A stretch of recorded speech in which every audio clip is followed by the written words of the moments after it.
Friends, you know that this particular terminology, migrant workers, has different connotations in a different context. Some of us normally call them migrant workers, whether they are international migrant workers or domestic migrant workers. In some countries now, recently they are being called as guest workers. All these categories included those who are working within the country, within the borders or beyond the borders of one particular country. All their cases will be considered for discussion today's session.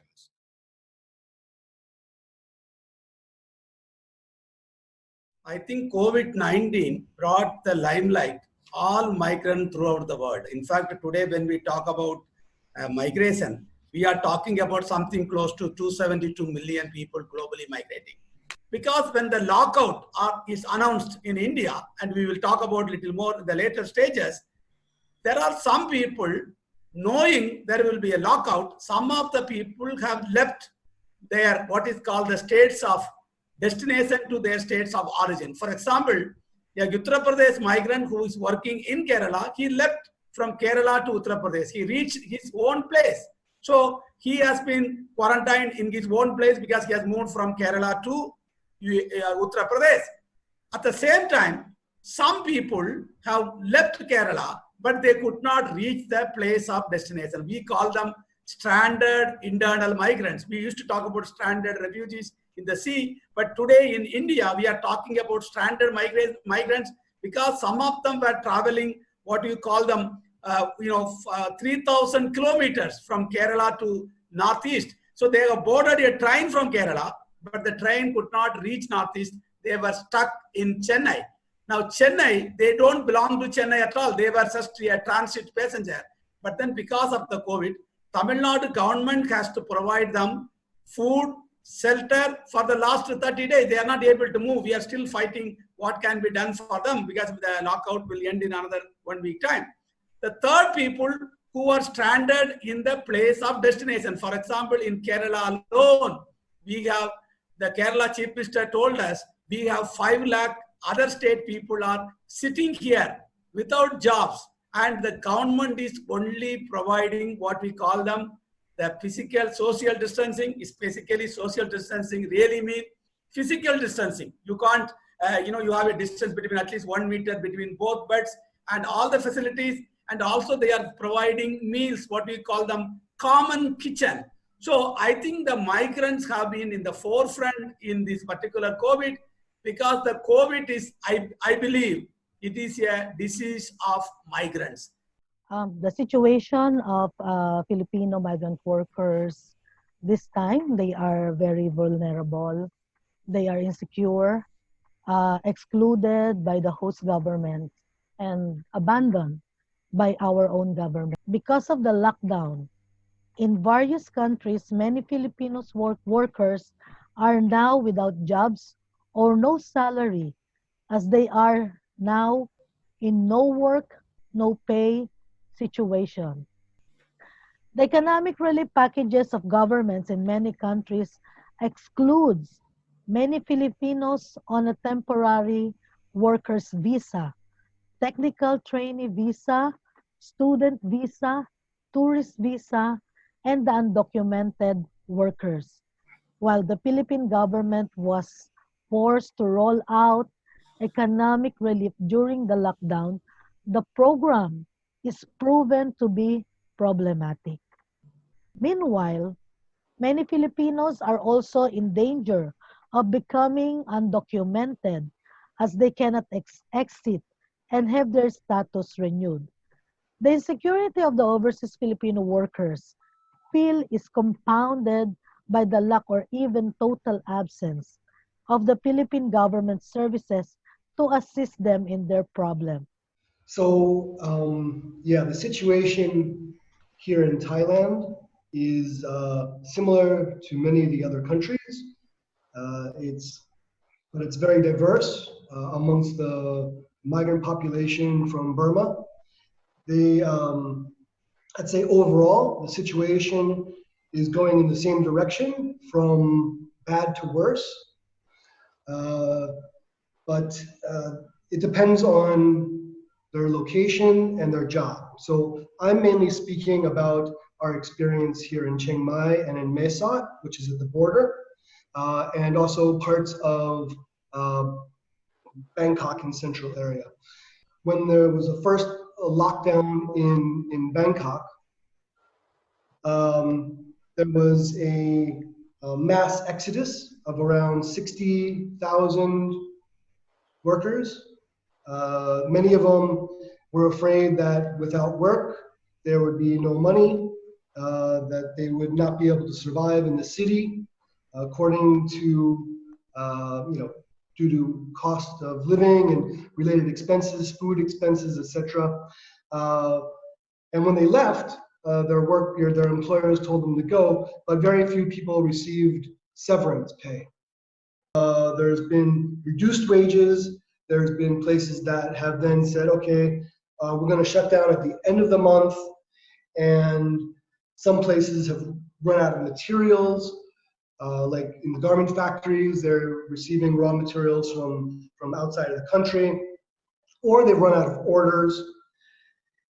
Construction has actually still been going, but they can only go until they run out of supplies as well.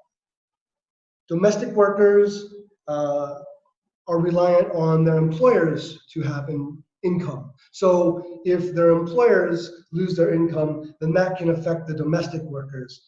Others are isolated and locked in the lockdown, especially in agricultural areas.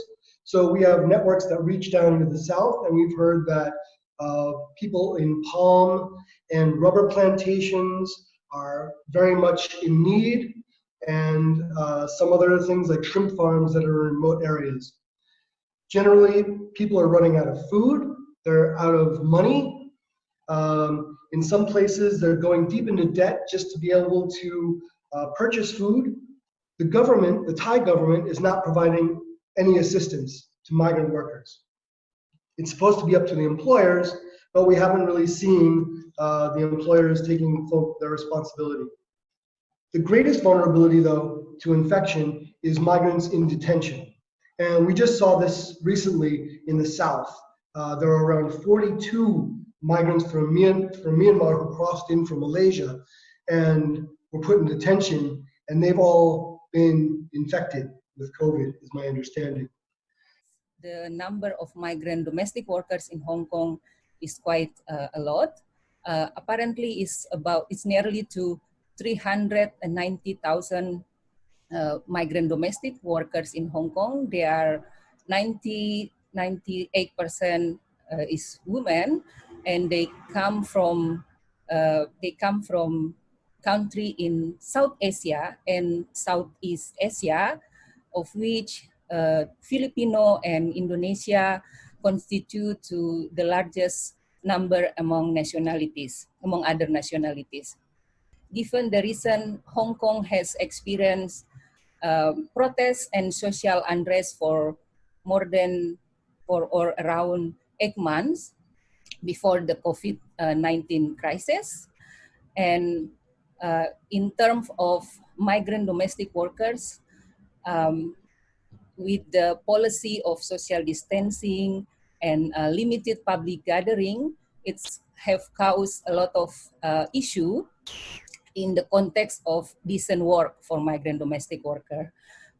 For example, in Hong Kong, all migrant domestic workers are entitled for 1 day of rest day in a week, or day off, once a week. But because of the pandemic and the public gathering issue, apparently the Hong Kong government only allow public gathering for maximum 4 people. So, and also government through Labor Department issue an appeal for migrant domestic workers not to take day off outside of the house, but need to stay at home. And we know that home for migrant domestic workers is a working place. So whenever they are in home during their day off, they will do their job. Either they do it voluntarily or because of the employer asked them to do so. 29% of them saying that they are not given day off on the day off they entitled for, but they got compensation, they got pay because of the employer asked them to stay home. And another 12% say that they are given day off, but they are asked to stay at home, and it's also caused a lot of stress to stay home like 7 days a week and continue work. And the rest, there are 3% say that they are not allowed to go out, they don't have any day off, and also they don't get any compensation of payment. More than 40% explain that actually the burden is more and more, given the reason the workload is increased during the pandemic. For example, in terms of cleaning the house, in terms of cooking, moreover, if employer are also work from home, so what happened before the pandemic, it's now getting more and more and put more burden because the workload, and it caused them to excessive working hours. We also experience how the migrant domestic workers who stay in the shelters, it's more struggle because of many things. They are really easily to get infected because of the crowded living condition.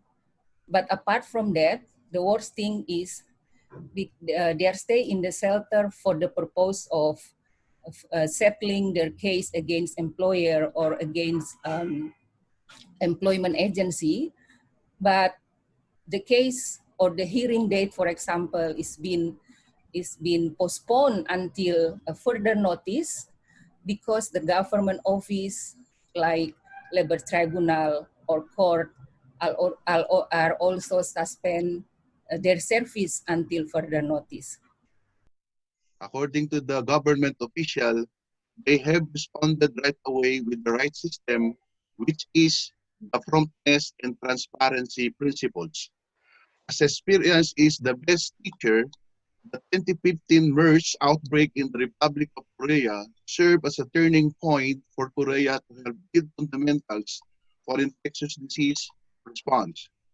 Due to this principle, Korea has kept on testing aggressively, sharing information, and implementing disinfection efforts.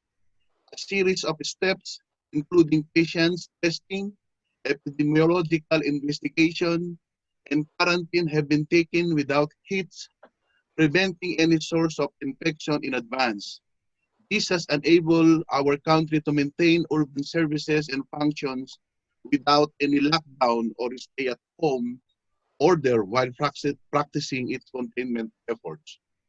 There is a bad news and a good news for them. The good news for the migrant workers, they can have a free test from the government. But the bad news is they cannot purchase face masks or alcohol or anything outside, because they need the alien certificate to buy this face mask. And then the second problem is the hate because of the virus came from China, Wuhan. They see the Chinese are the they see the Chinese is the problem, and also the Muslim community. So there is a hatred within these communities, and also discrimination for the government assistance.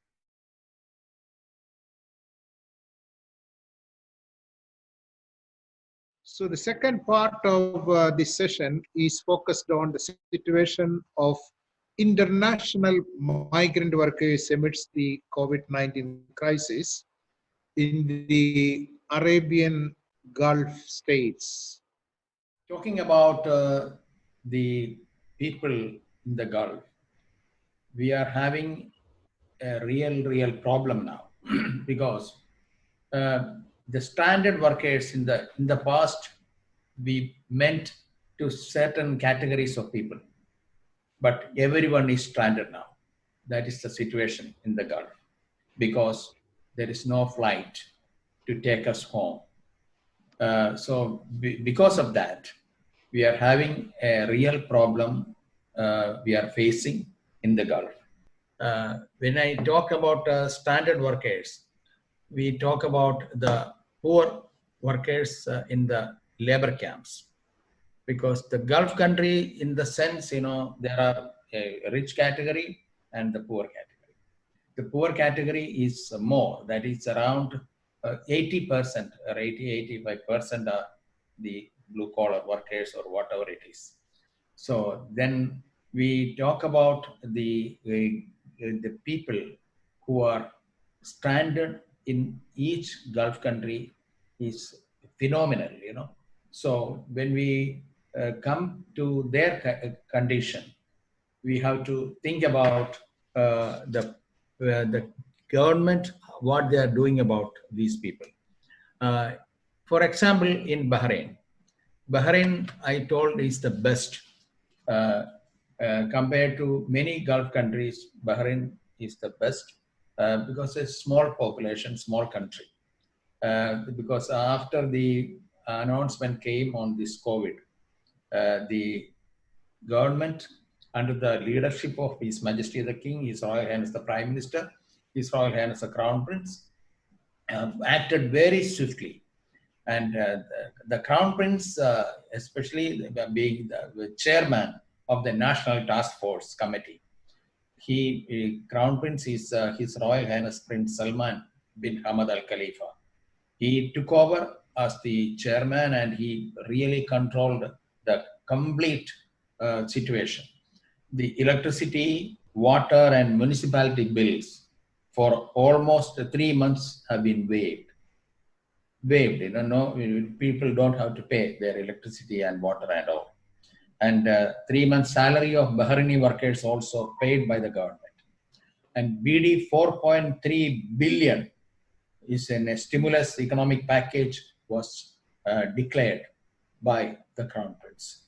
So because of this situation, the things are far better now compared to many other Gulf countries. People who are in the labor camps are really suffering. That is the problem of the entire Gulf country. But in Bahrain, the labor camp situation is not getting bad because of the social organization. Many social organizations have come forward to help these people. Some social organizations have set up special wings to help these people. So under the social organizations, the charity, the kit, the food kit they are giving, maybe for 1 month, 2 months, food kit are distributed to people who are really suffering.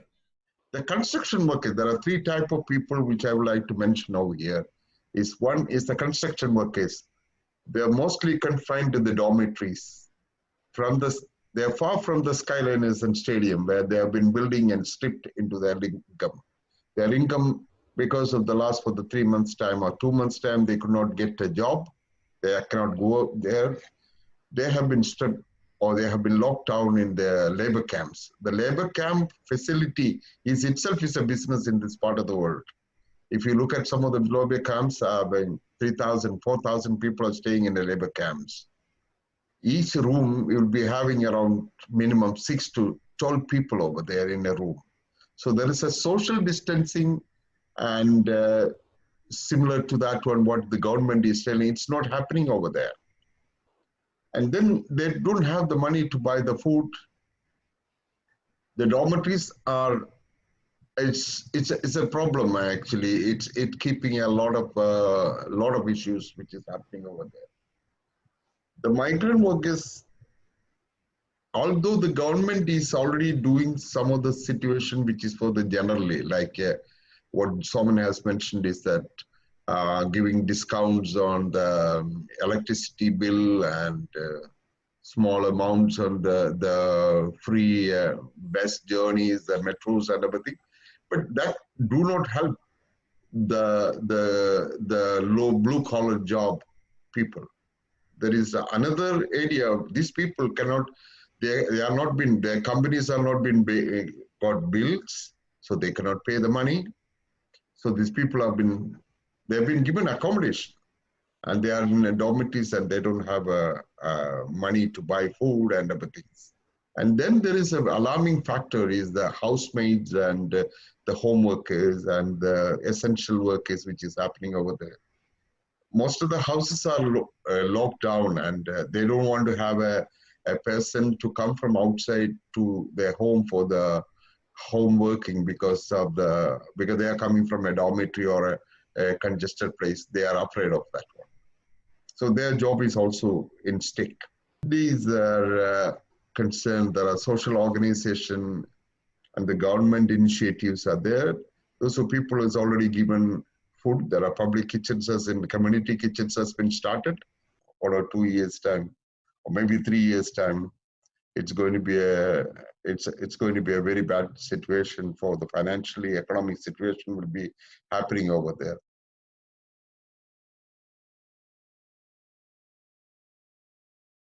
India is one of the countries which receives the highest remittances sent by migrants. I think this is for us to remember them. And second, for example, when I'm sitting in Kerala, when Kerala had a massive floods in 2018, they were the one given lot of both support in kind and cash for the Keralites here.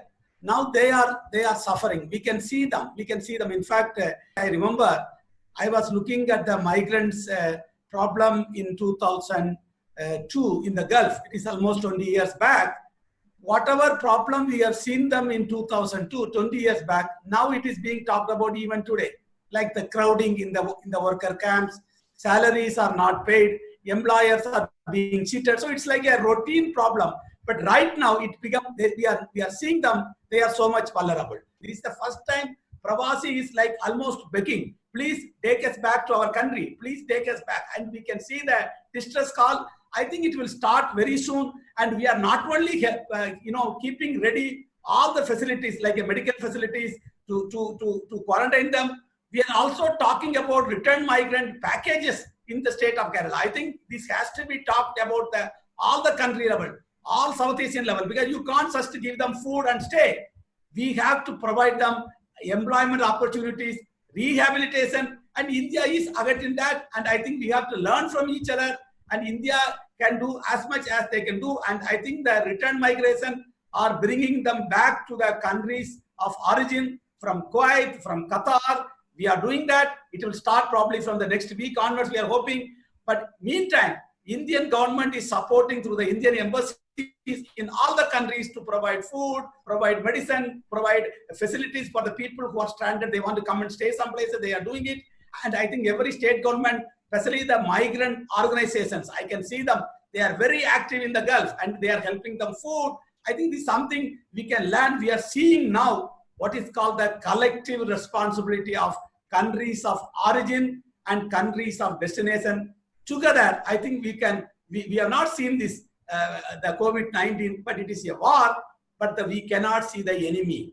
It is an invisible enemy, and we are fighting with the invisible enemy. We don't see them, not like a war, but it is a war situation, and I'm sure we will overcome with that very soon.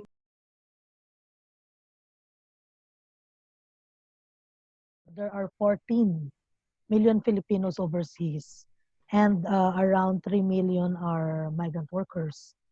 And actually, the remittances that we send every year, well, for last year is around 32 billion US dollars. That is a very big amount of money for our economy to survive.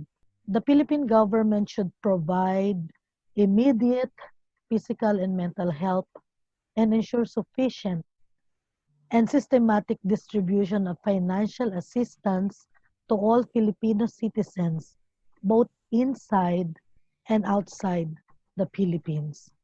Develop a comprehensive plan to urgently respond to the worsening condition of health, livelihood, and lives both abroad and for our families back home. At the moment, our government allotted almost 300 billion pesos for 18 million very poor families in the Philippines. But we learned that only 4.5 million Filipinos only received the financial assistance. Though there's still a big gap. To ensure interrupted services to all Filipinos by all Philippine overseas posts, especially during these times of COVID-19. They should open embassies and consulates for those in need of service and not to close or lessen the working time of giving services to the Filipino workers. Alcohol, hand sanitizers, especially workers at risk, undocumented and frontliners. Conduct food relief drives. We are also calling the government to free repatriation for all workers. Workers should not need to pay for their airfare. The Philippine government calls the overseas Filipino workers modern day heroes, but many feel they have been forsaken.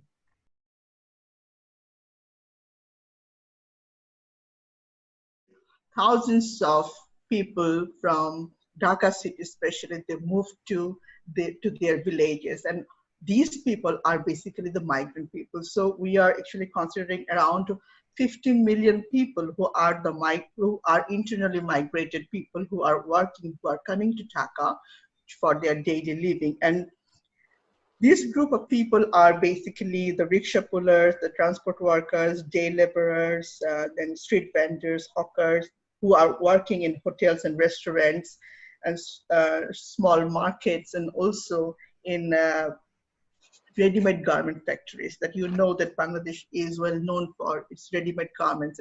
It is second next to China. And a huge number of women, especially, they are working in the ready-made garments. The number is 4.5 million workers who are working in the garment factories, and 50% of them, they are women, and they are internally migrated. They are coming from the rural areas to the urban areas for their daily living. Now, the lockdown or the closure of all these kind of businesses definitely is helping to stop the spreading of COVID-19, but at the same time, it is generating a much worries among the population, especially who are day laborers, who live on who mostly live on hand to mouth. And these are the 15 million people that we are talking. There is going to be a huge unemployment in Bangladesh, and already the economists, they are saying that 20 million people, they have already lost their job, and there are more to join in that rally. These people who could not actually leave Dhaka city. The people who left Dhaka is not only that they were scared of COVID-19, of the coronavirus. It was mostly because they were afraid of starvation, because they have no work, they have no food, but they have to survive. So they rushed down to their villages with the hope that at least in the village they will find something to eat. But in Dhaka city, if they don't have a job, they have no food. And apart from food, they also need to pay for their houses, for the rent. So life is very expensive for them in Dhaka. That's why people actually, there was a wave of people, they were moving from Dhaka city to the villages. But then what we saw that some of there was a rumor that on April 5, government is going to reopen all the factories. So people are again coming back to Dhaka in the midst of this COVID, pandemic. with the hope that if they can come back to Dhaka, they may get back their job and they can have living. But what happened? They came back, but the factories were not open. But now they are even in a bigger problem, because some of the house owners, they didn't allow them to come back. They didn't open their doors for them. So the situation was really bad, but somehow it was settled with the government helped actually indeed to handle the situation at that time. Many people, they don't have enough food at home. The biggest crisis now Bangladesh is facing is starvation. Though government is helping, some other NGOs are helping, we can see celebrities are coming, rich people are coming to help them, but still it is not enough, because there are too many mouths to feed in Bangladesh, and the crisis is quite severe. That is a concern is that gender-based violence, because when we are talking about the internally migrated people, a majority of them are women, because most of them are working in the sectors like ING. So what is happening with these girls? Many of them, they are single, they are living alone in big cities, they don't have a secure place to stay. So violence against women or insecurity is a very common phenomenon.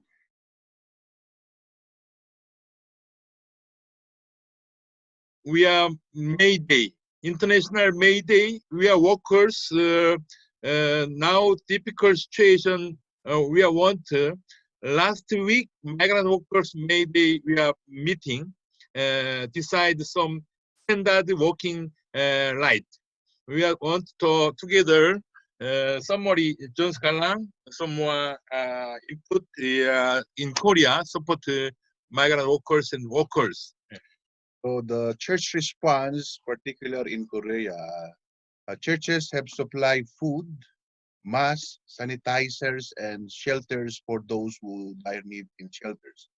Because for the migrants who are returning from their countries, they implement 14 days quarantine, and the company don't allow them to be in their dormitory. So for 14 days, they cannot find suitable shelter. If they want to have a small room, they will pay 100,000 won or $82. So the churches provided them a shelter for 14 days, and then also the support money from the marriage migrants was only changed due to the rally and demonstration of the church people, the NGOs, and the union workers. So the policy of giving only for the Koreans was changed, and now the marriage migrants and some permanent residents can also receive the support money for them. So this is the working together of the churches, NGO, and civil society in Korea, so that the migrant workers can achieve some rights and can also receive assistance from the government. In fact, some of the social organization has initiated food packets to be supplied to the church, to the labor camps and other people. So recently, I have also raised this subject among the churches over here, the Indian churches, diaspora churches, and the Anglican and the Catholic churches over here. One few of the Catholic church has started a community kitchen. Spending the money from the church is a must, and we need to have a common platform to bring all the churches together at this difficult situation, to help people around and say that how we can gather together. But many of the churches and Other organization, other social organization are helping, and the Indian Association, Pakistan Association, and other things, they are already helping the people. But the Christian churches, the role of Christian churches as together as an ecumenical movement, there is no platform has not been done so far. I think we're praying that we can together make some changes. And when I talk to the churches over there, they said that they have to meet the managing committee members, or some of them are saying that they have to get the permission from the bishops back sitting in India or wherever to get permission to release money from their own account over there. In the beginning, the priority is how to take care of their member, the migrant as well. For example, amid the shortage of masks, and then they provide masks. They try to get masks from other countries to make sure that all the migrant workers has masks, has a hand sanitizer and other things. We open our place, especially our shelter, for migrant workers who really need accommodation in this difficult time. And for those who already come to our shelter, of course, their health issue become our big priority, given the reason it's difficult for them to access healthcare because of their situation. So we arrange regular health checkup by pro bono doctor provided by a church as well, one church in Hong Kong. So the doctor will come regularly to check the workers' condition. And also, of course, we provide them with enough food, free food, and also offering counseling. And we also work together with other network to make sure that they know what is COVID-19, how to prevent, and then what to do, because not all information they can get in their own languages. So we try to provide them a lot of information. And apart from that, we also trying to provide them information related with their legal right. For example, who should pay if they should undergo quarantine? Is it the responsibility or employer responsibility or employment agency responsibility or the state responsibility? Because according to Hong Kong regulation, if the migrant workers or specifically migrant domestic worker should undergo quarantine, this is employer and or employment agency should responsible for it. But we also ask for the government to really look at the situation. Is not because it's not only the employer or employment agency, but where is the government when it is happened?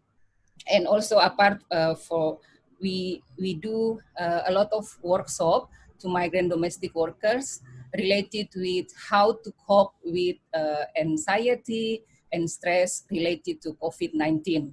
And it's really helpful because they are also experienced in their daily life how they feel stressed because of this situation. So I think this is some practical things that we already done, and we hope that we can continue done it during this pandemic, but also we hope we can do something related with advocacy to make sure that the right of migrant domestic workers will be with them.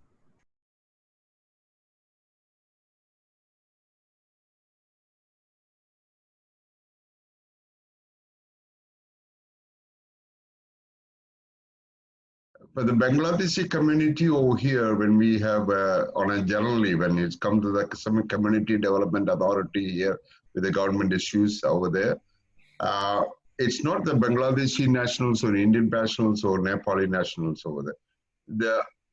We don't know exactly what is the initiative has taken from the Bangladesh embassy or the consulate to look after that one. But whereas the churches, the other help is concerned, whether he is a Pakistani or Indian or Nepali or Bangladeshi, the normal help then general help is already given to them when it comes to there. And Bangladesh, so far, we have not received any information that what is the action plan for the Bangladesh government to be done. So far as here is concerned and the rest of the Middle East is concerned, the help which is already been going over there, that is common to every nationality, every migrants, has already been happening over there.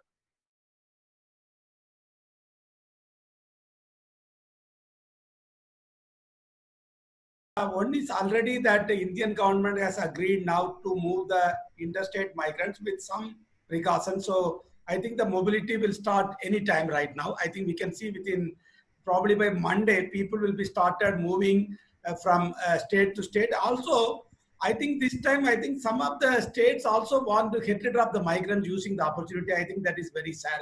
I'm talking to press on that because whose responsibility to take care of the migrants? It's the states of origin or the states of destination or the states where they are stranded. I think something we should look at it very carefully. Secondly, as you already heard from David Solomon, we are already moving. India is already moving towards bringing their Pravasis.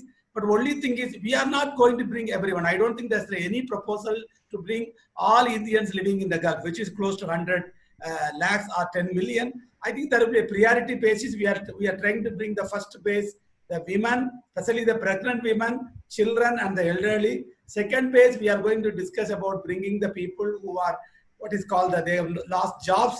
Already we got 50,000 people lost jobs in the last 1 month in the Gulf. We are going to have a serious problem. I am expecting at least 10 to 20% of all the South Asians, probably including Philippines and Indonesia, will be without proper documents. Kuwait has already announced amnesty. I am sure that all other countries in the Gulf will announce. So we are going to expect some more people. In any case, that will be a second phase. Third phase will be the regular workers. So I think it will be a face-to-face, but we will try to accommodate them, whatever requirement, and also we should design some policies for returned migrants.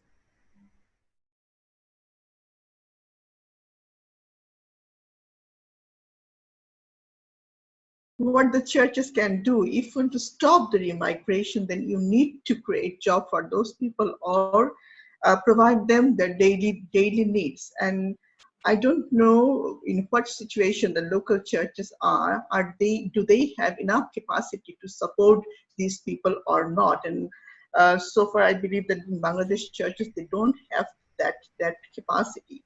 One thing that we can do actually, that the churches can do actually, create awareness about the virus and the magnitude of it, so that people at least they don't take the decision to go back to the cities or to move from one place to another place.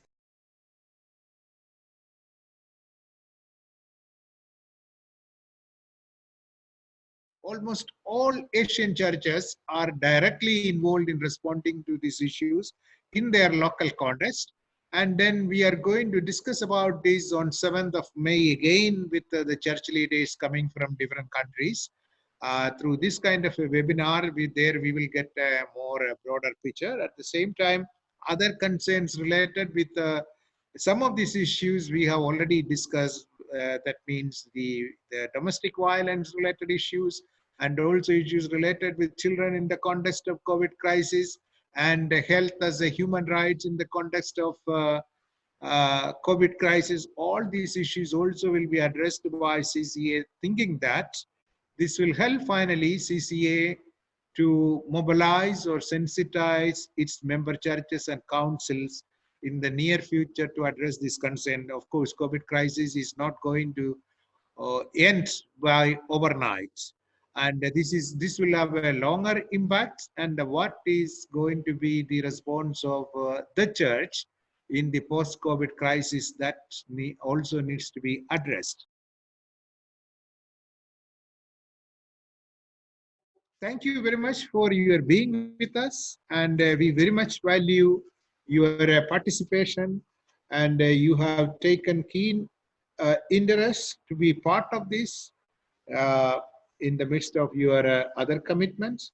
And let me take this opportunity to express our profound thanks. Again, on behalf of my colleagues, I take this opportunity to express our very sincere gratitude to each and every one of you. Thank you very much.